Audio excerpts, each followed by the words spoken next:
Hey everyone, really fascinating chat today with the author of The War Below, Lithium, Copper, and the Global Battle to Power Our Lives. Fascinating topic. Ernest, how are you? Hey, it's great. I'm doing well. It's great to be with you. Well, congratulations on the book. Really a fascinating read and so timely given everything that's in the news today around tech, geopolitics, electric vehicles, and beyond. Before we dive into the book, maybe introduce yourself, a little bit about your bio and background, and how you came to this topic. Sure thing.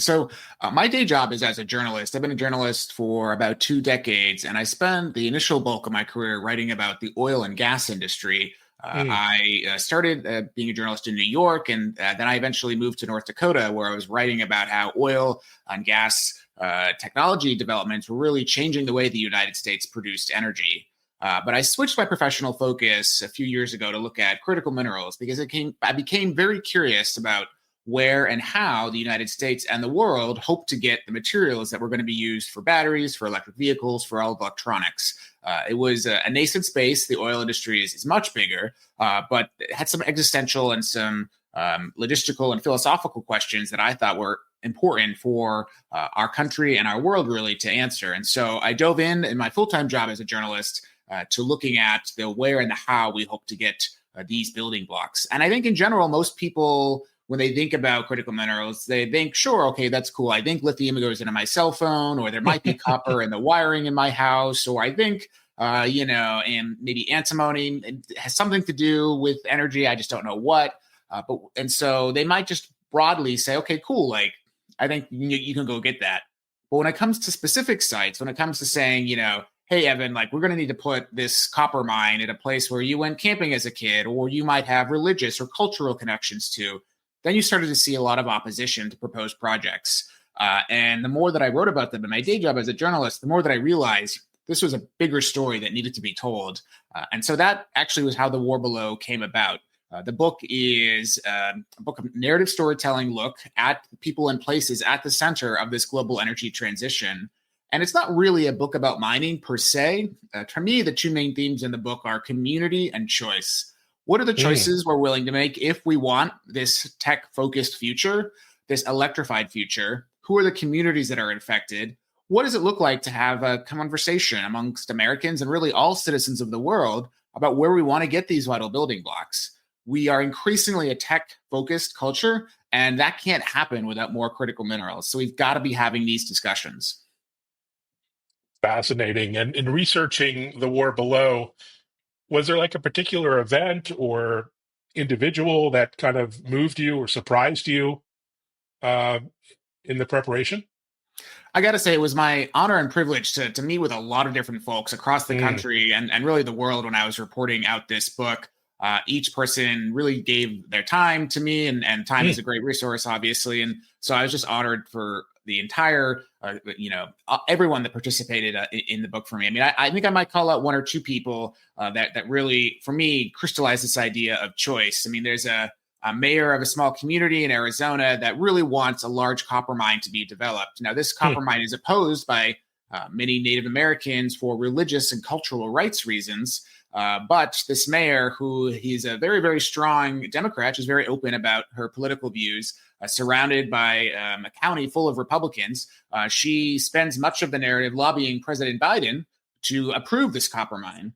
Hmm. And so, sort of going against the tide, so to speak, because President Biden had opposed this copper project. And so, for me, this mayor's insistence that her town's economic health and economic vitality is the most important thing was something that I, found really interesting and fascinating, and certainly included it in the narrative. But the book is full of interesting people because to me, I mean, these stories are about so much more than mining policy or what investors or tech companies do. It's about the people at the core here and trying to help respectfully and responsibly share their perspectives with the entire world. Not saying whether one's right or wrong, but really just letting you, the reader, decide. And that was, for me, the greatest privilege here in writing The War Below. Fantastic. What a great story. And, there's always been a struggle around strategic minerals in history, but it seems, at least, for me, over the last few years, it's taken on part and parcel of international conflict and diplomacy. When did that happen, do you think? Or has it been always been there? It's just been sort of under the radar. Well, I think, I mean, a lot of this stuff has been coming to the forefront recently. And we need only Hmm. look at recent headlines with President Trump signing the executive order to boost U.S. critical minerals production.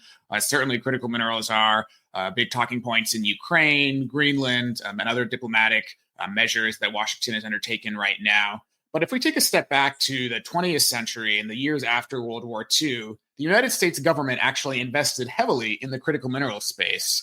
Hmm. Especially in rare earths. Rare earths are a grouping of 17 minor metals that are not as rare as the name implies. What's rare is to find them in large quantities. And there Hmm. is one such deposit in Southern California, right over the border from Las Vegas. It's called the Mountain Pass Mine. And the US government helped develop this, helped fund scientists that helped develop it. And the mine grew to be the largest supplier of these rare earths in the world. The reason we had color TV, and especially the color red, is due to a rare earth europium. So in the 1960s, Hmm. when color TV started to take off, that was due to rare earths. And that research was funded a lot by taxpayers, me and you.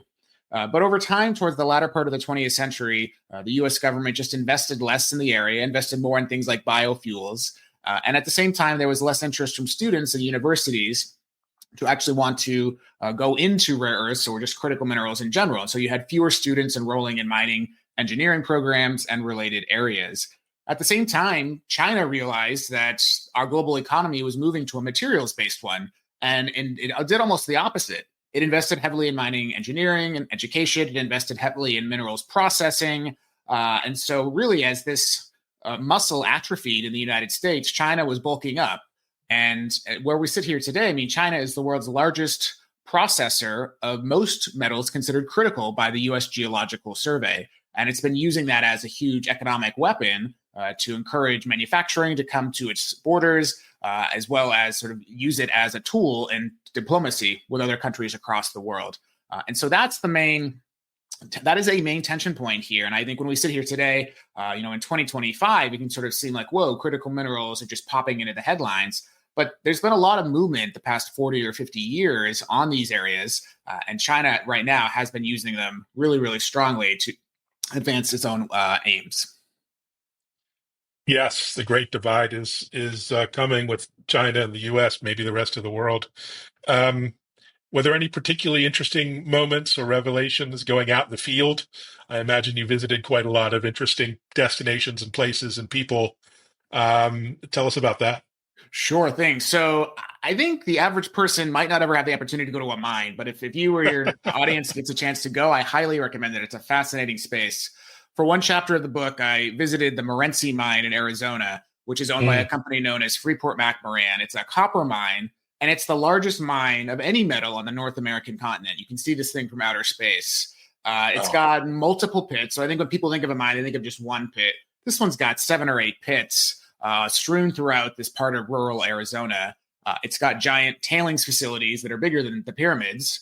The tailings facilities basically store waste rock. So after you take the copper out of a rock deposit, you've got to do something with the leftover rock, and you create essentially a giant tailings pile that has to be monitored for seismicity and other structural safety measures on a constant basis. These tailings piles are massive. You can see them from huge from a distance. It's just insanely big. After you take the rock out of the ground, you have to crush it, which takes this giant milling equipment. Then you have to lightly process it into what's known as concentrate that can be then turned into what we think of as copper, sort of the wiring, the sheets, the pipes, et cetera, et cetera. Now, I just truncated that whole big process there, but just imagine these huge, huge facilities to not only take rock out of the ground, you have giant dump trucks larger than a house, and you have hundreds of them milling about this site at all one time. And then they take it to a facility to crush this rock down, where it's then further processed in there. So it's just amazing when we think about where copper, just in this one example, comes from. I also had an opportunity in the book to go to Bolivia because Bolivia is sitting on more lithium, what's called a lithium resource, than any other place on the planet. And when we talk about the global battle to power our lives, which is the subtitle of the book, Bolivia has begun to realize that it can use this as a diplomatic tool. And so I Mm. follow a US CEO who's trying to get access to Bolivia's lithium as he essentially drives around the country, going from place to place as part of his networking activities. And you get a sense there of how interested and how intrigued and why lithium is so important now as a diplomatic tool where our economy is going. Because whoever controls the production and processing of these critical minerals, Evan, is going to control the 21st century economy the way that control of oil defined the 20th century economy. And I think we see that more and more and more with all of these headlines coming out there. Fantastic. So I'm a lover of history, particularly war history, and you go back through the entirety of human history, and resource security, resource scarcity, of course, plays a part in human history. How do you look at parallels in history when it comes to these critical resources? Anything Yeah. we can learn there? Well, yeah. When I think back to the 20th century, I mean, oil revolutionized our economy. There's no way Mm. around that. I mean, it obviously raised standards of living, uh, quality of life, et cetera, across the globe. But let's have a few reflections on that. What we didn't necessarily reflect on the best ways to produce oil, where and how. Are there some places too special to have oil extraction, et cetera? And so what did we get out of that? We got multiple armed conflicts in the 20th century over oil. We got climate change, certainly, because we didn't think about what the emissions could do to our planet. We had a large cartel that controls roughly a third or more of the world's oil production in OPEC. And those are just three things that we didn't think through. And as a consequence, if we don't think through those sort of related areas now, as the economy is Mm. shifting to include more materials, what are we going to get out of that? The consultancy S&P Global has warned that we could see wars in the 21st century over copper, which just sounds Mm. kind of crazy on the surface to think about a war over copper. But I think that just sort of lays bare how important it and other critical minerals are going to be to power all these tech devices of the future. Now, unlike oil and gas, which once they're used for combustion or other purposes, they're burned off and gone forever. Critical minerals can be recycled, so that's a Mm. huge positive right there. Lithium doesn't lose its ability to retain an electric charge just because it's been sitting in a battery for 20 years.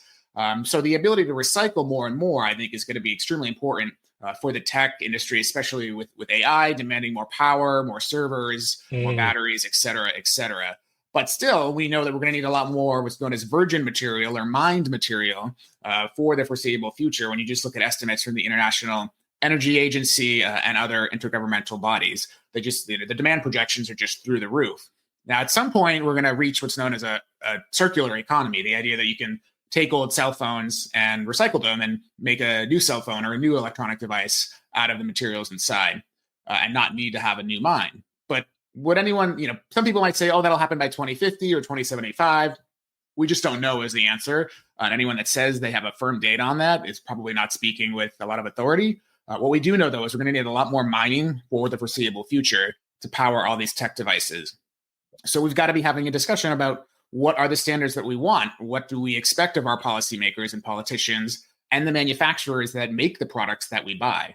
And so that's part of the conversation I'm hoping to spark here with the war below. Yeah, well, the conversation has begun. Are there any misconceptions or myths or sort of fake news stories that you've addressed through the book that you managed to correct through your writing? Well, I think there's a perception, rightly or wrongly, that critical minerals extraction and processing is sort of a similar process to oil. And Mm. that is just nothing could be further from the case. Mm. Whereas I think the average person might understand that, hey, you take oil out of the ground and maybe it goes into a refinery and you get either kerosene or gasoline or sort of other derivative product. Maybe they have a general understanding. I mean, for critical minerals, the extraction and production and processing varies widely. So the way that you take copper out of the ground and make copper pipes, for instance, is vastly different than the way you take lithium out of the ground and turn it into a part that can be used to make a cathode in a battery, for instance. And so each of those steps are unique and requires a lot of money to be invested, not only in the extraction but the processing. So whereas before you might be focused on oil, and saying, okay, we're gonna drill an oil well, and then we're going to, build a refinery. Sure. Okay. So that's a pretty straightforward process. But, if you're trying to increase production of critical minerals and processing across the globe. Now think about all the different facilities that you have to make, not only to mine it, but then to process it and then to turn it into a form that can be used in the tech industry. So just the amount of money that needs to be spent is ginormous here. Yeah, I bet. Um, and not to fast forward too far, but given all the recent discoveries and advancements in mining and searching for critical minerals, you see these blockbuster news stories every day about billions found in this region or that region. Are you optimistic about the ability of, let's say, the U.S. to meet its needs for this foreseeable future? Or are there some big roadblocks or red flags that you see out there? Well, Evan, I'm an optimist by nature, so I have to think that things will only get better. What I would say, though, is let's just take the United States. Many of the laws, especially on the federal level, have been on the books for a very long time. For instance, the law that governs hard rock mining in the Western United States was signed in 1872 by President Ulysses S. Grant. Now, President Grant never saw a light bulb turned on. He didn't envision electric vehicles. He didn't envision, other high-tech devices that we have today. And so that law was designed to encourage population development in the US West. And if you've been to California recently, you know that the law has achieved its intended purpose. And so what would it look like to have a federal mining policy? Again, we're just talking about the United States here. What would it look like to have a policy that is fit for the times? Mining companies that lay claims on federal lands don't have to pay any royalties to the taxpayers. Now, that's different than oil companies, which do have to pay royalties to the federal government if they're taking oil out of federal lands. And so obviously that's a perk that oil companies would love to have. There's some other differences as well in that mining law. Again, it was written in the 19th century, well before this high-tech age, well before AI or any other modern tech inventions. And so it's written for a different time. And so what would it look like for us as voters to say to our elected representatives and policymakers in Washington that we would like to have laws and other policies that are actually built for the 21st century high-tech economy that we have right now? I think just having those discussions is, for me, is part of the way of moving forward. Various administrations have tried to take different efforts. We saw certainly under President Biden, the Inflation Reduction Act was signed, and that's designed to offer tax incentives to spur more electric vehicle production in the United States, as well as mining in the U.S. or in countries with U.S. free trade deals, i.e. ally nations. But that law does leave out some countries. For instance, the United Kingdom does not have a free trade deal with the United States. Huge parts of South America, I mentioned Bolivia earlier, it does not have a free trade deal with the United States. So as it thinks about where its lithium should go, it's not actively looking at the United States, it's looking towards Asia. And that's because there's no economic incentive to develop it more. The US does have a lot of supplies of critical minerals within its own borders, and there are areas that haven't even been explored more. We just don't know what's there. So the president and President Biden before him have called for more exploration, more digging to determine what's actually in the ground. But there again, you've got the rub. Like once you get it out of the ground, Evan, that doesn't necessarily mean that you can just put it into a battery. You've got to have the processing facilities. You've got to invest that money to have those processing facilities that can turn that rock into a form that's usable for these high-tech devices. And so, people don't want to mine in their backyard. They're probably not going to want a lithium processing facility next door to them. So to me, it gets back to, again, this idea of choice in these conversations that I think we really have to be having. If you want AI, you have to have mining. Well, that's quite a interesting note to leave it on. And I see the book is doing really well. In fact, you even have an audio book, which I prefer. You have Kindle options, so folks go out and buy the book. And what else are you up to on your side, Ernest? I'm sure, assuming you do speaking and consulting and maybe working on other books. So in my day job as a journalist, I'm tracking a lot of the policy developments out of Washington right now. And so that's been keeping me extremely busy. And I've got some other writing projects on the side. More to come. I'll keep you posted. All right, will do. Thanks so much for joining. Really appreciate you and the work. Really interesting stuff. Great. Thanks everyone for listening and watching and sharing. Take care. Cheers.